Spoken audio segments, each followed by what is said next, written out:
Clip number 328۔ اس clip میں آپ سورہ انعام کی آیت نمبر 159 سے 162 تک کی تلاوت، ترجمہ اور تفسیر قرآن صراط الجنان سماعت فرمائیں گے۔ بسم اللہ الرحمن الرحیم۔ ترجمہ: اللہ کے نام سے شروع جو نہایت مہربان رحمت والا ہے۔ ان الذين فرقوا دينهم وكانوا شيعا لست منهم في شيء انما امرهم الى الله ثم ينبئهم بما كانوا يفعلون۔ ترجمہ: بے شک وہ لوگ جنہوں نے اپنے دین کے ٹکڑے ٹکڑے کر دیے اور خود مختلف گروہ بن گئے، اے حبیب آپ کا ان سے کوئی تعلق نہیں، ان کا معاملہ صرف اللہ کے حوالے ہے، پھر وہ انہیں بتا دے گا جو کچھ وہ کیا کرتے تھے۔ ان الذین فرقوا دینہم، بے شک وہ لوگ جنہوں نے اپنے دین کے ٹکڑے ٹکڑے کر دیے۔ اپنا دین ٹکڑے ٹکڑے کرنے والوں سے کون لوگ مراد ہیں؟ اس بارے میں مفسرین کے مختلف اقوال ہیں، ان میں سے دو قول سماعت کیجیے۔ نمبر 1، حضرت عبداللہ ابن عباس رضی اللہ تعالیٰ عنہما فرماتے ہیں ان لوگوں سے مراد یہودی اور عیسائی ہیں۔ رسول اللہ صلی اللہ تعالیٰ علیہ وسلم کی بعثت سے پہلے وہ ایک دوسرے سے اختلاف کرتے تھے اور بعد میں مختلف فرقوں میں تقسیم ہو گئے۔ نمبر 2، حضرت حسن بصری رحمۃ اللہ تعالیٰ فرماتے ہیں ان سے تمام مشرکین مراد ہیں، کیونکہ ان میں سے بعض نے بتوں کی پوجا کی اور کہا کہ یہ اللہ تعالیٰ کی بارگاہ میں ہماری سفارش کریں گے، بعض نے فرشتوں کی عبادت کی اور کہا کہ فرشتے اللہ تعالیٰ کی بیٹیاں ہیں، اور بعض نے ستاروں کی پرستش کی، تو یہ ان کی دین میں تفریق ہے۔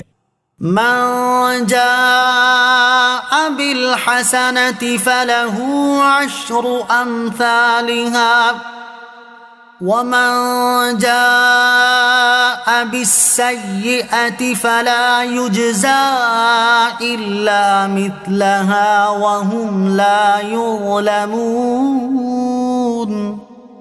ترجمہ: جو ایک نیکی لائے تو اس کے لیے اس جیسی 10 نیکیاں ہیں، اور جو کوئی برائی لائے تو اسے صرف اتنا ہی بدلہ دیا جائے گا اور ان پر ظلم نہیں کیا جائے گا۔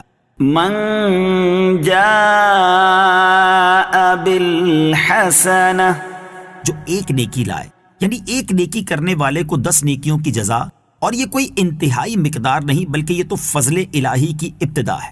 اللہ تعالیٰ جس کے لیے جتنا چاہے اس کی نیکیوں کو بڑھائے، ایک کے 700 کرے یا بے حساب عطا فرمائے۔ وَهُمْ لَا يُظْلَمُونَ، اور ان پر ظلم نہیں کیا جائے گا۔ ارشاد فرمایا کہ ان پر ظلم نہیں کیا جائے گا، خواہ اس طرح کے اطاعت گزار اور نیک اعمال کرنے والے کے ثواب میں کمی کر دی جائے اور نافرمان اور گناہگار کو اس کے جرم سے زیادہ سزا دے دی جائے، یا اس طرح کہ انہیں جرم کیے بغیر عذاب دیا جائے۔ اس سے معلوم ہوا کہ کفار کے چھوٹے بچے جو بچپن میں فوت ہو جائیں وہ دوزخی نہیں، کیونکہ انہوں نے کوئی گناہ نہیں کیا۔ ظلم کے دو معنی ہیں۔ نمبر 1، کسی غیر کی چیز میں بلا اجازت تصرف کرنا۔ نمبر 2، بے قصور کو سزا دے دینا یا کام لے کر اس کی اجرت نہ دینا۔ ان جیسی آیات میں ظلم کے دوسرے معنی مراد ہیں، اور حدیث پاک کہ اگر خدا تمام دنیا کو دوزخ میں بھیج دے تو ظالم نہیں۔ اس کی وجہ یہی ہے کہ ہر چیز اللہ عز و جل کی ملکیت ہے، اور اللہ عز و جل اپنی ملکیت میں جیسے چاہے تصرف فرمائے۔ قل اننی ہدانی ربی الى صراط مستقیم دینا قیما ملت ابراہیم حنیفا وما کان من المشرکین۔